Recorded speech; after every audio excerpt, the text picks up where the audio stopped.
Hi everyone, this is Dr. Priyanka Mehta, gynecologist from Diva Women's Center, Chennai. Menopause. I'm sure you would have heard about this term menopause many times. The word itself gives a thought of a pause to life, like something is ended forever. So I am going to talk to you about what is menopause, what is perimenopause, what is the age of menopause, what are the symptoms, and how do you cope. So when we talk about perimenopause, perimenopause is the time which leads up to menopause, and that could be any time from the age of 40 to even 55 years of age.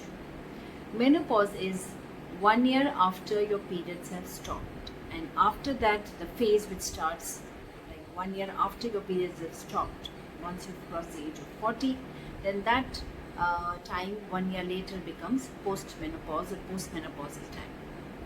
So menopause does not mean that everything is over and life is kind of ended for women.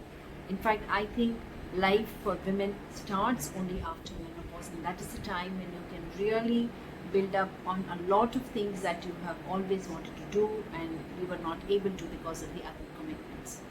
But we have to be ready, and we should be able to cope with that menopause so that it doesn't, overwhelm us and it doesn't make us feel totally confused. So let's talk about why this menopause happens. So we have all these hormones. I'm sure you have been hearing about hormones which affect us all through. Hormones are what guide us, and they are the ones because of the action of which the periods start during puberty.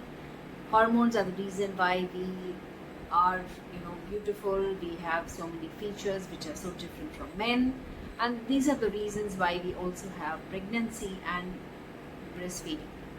Now once these hormones after the age of 40, they start, either they go all crazy, they are very high, suddenly they come crashing down, they become very low, and slowly these female hormones, estrogen and progesterone. So progesterone is a hormone which is more calming hormone, and that is the one which kind of gives all this.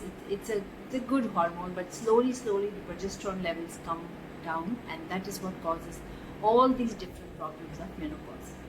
When we look at symptoms of menopause, there can be so many symptoms. You can have physical symptoms, so actually you feel something different is happening to your body, or you could just have psychological symptoms. Of course, remember, not all women are going to have all the symptoms all the time. For some women, menopause just comes and goes very quickly. So it just comes for some time and then they are just over with it. Whereas for some women, it can last up to 5 to 10 years.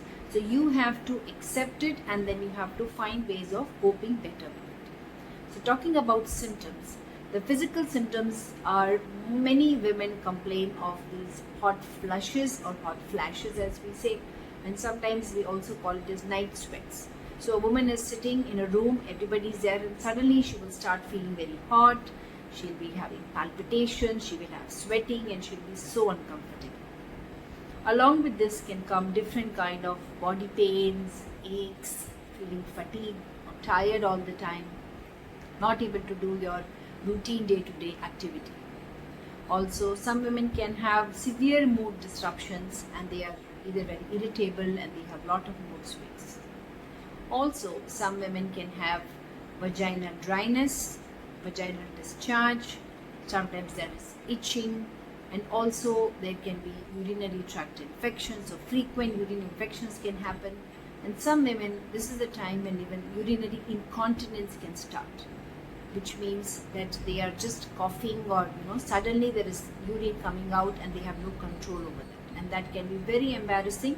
Sometimes women are not even able to share those symptoms with anybody.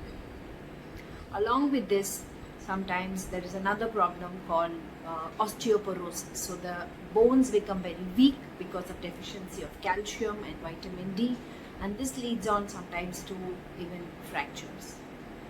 Also, some women can have problems with their periods. So the periods can either become very close together, or periods can be very far apart.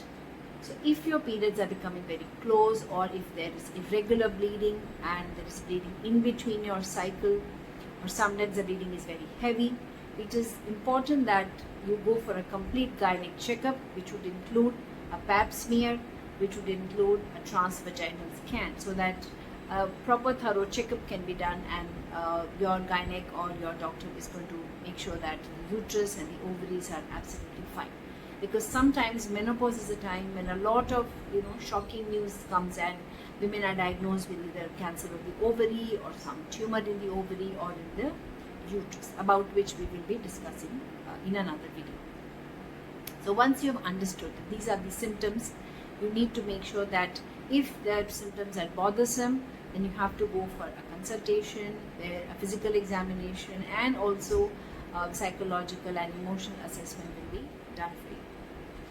How do you cope with menopause? Well, like for all diseases, sometimes the treatment is not very quick, but it means a lot of lifestyle change and lifestyle modification is required from your side, and not only from your side, the entire family needs to support you in that. So that I find makes a lot of difference when you actually, if you are feeling unwell, you are feeling these hot flushes, if you are just going to suffer in silence, sometimes it doesn't help.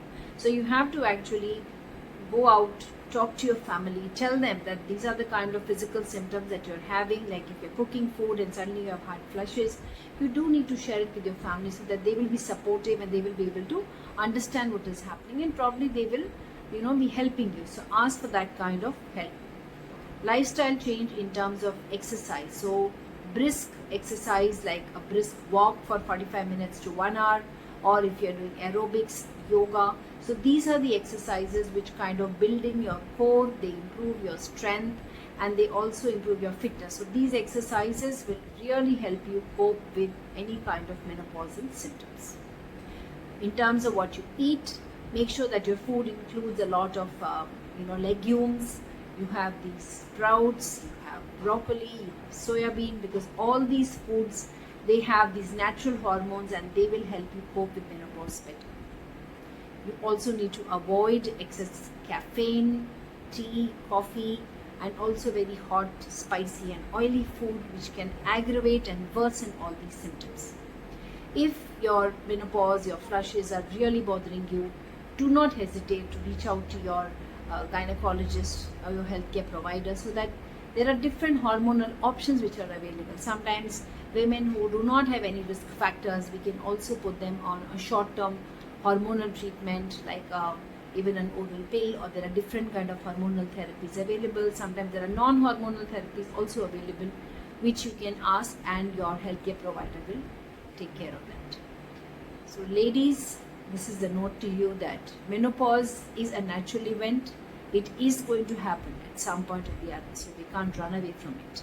After the age of 40, be ready for it, be prepared, make sure that you start changing your lifestyle, because weight gain is a problem which most women, especially in the midsection, they face this weight gain problem, and you do need to consult a nutritionist and bring about changes in what you are eating, how much you're exercising, and embrace menopause with a very positive outlook.